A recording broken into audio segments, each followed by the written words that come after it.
Oggi mangiamo cavate alla norma. Today we eat pasta with aubergine. Catania. It's a Gli typical ingredienti dish from Catania. pasta, possono The essere ingredients are pasta. We can use fresh pasta, ricotta salata. tomato, aubergines and salted ricotta.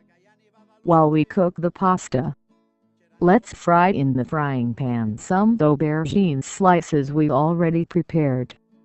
Let's add some fresh tomato and let's fry it into the frying pan. When the dish is ready we can grate some salted ricotta.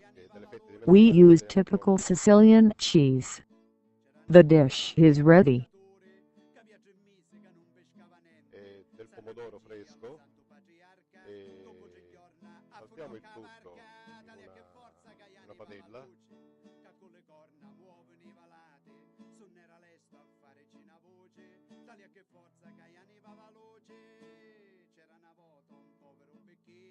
E quando il piatto è finito andiamo a grattugiare della ricotta salata con un altro formaggio tipicamente siciliano.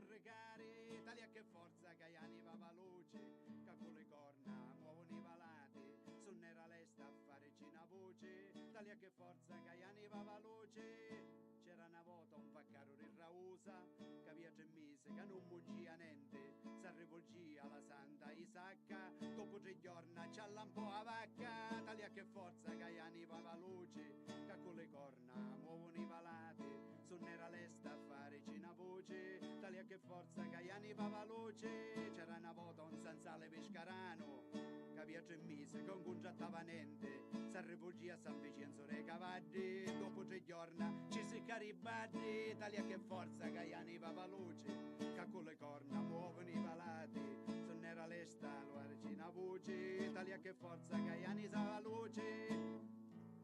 C'era una volta un massaro muricano che via 3 mesi che non venia niente, si rivolgia alla Santa Maronna, dopo 3 giorni ci caria zonna, taglia che forza che anni va la luce. Il piatto è pronto, buon appetito.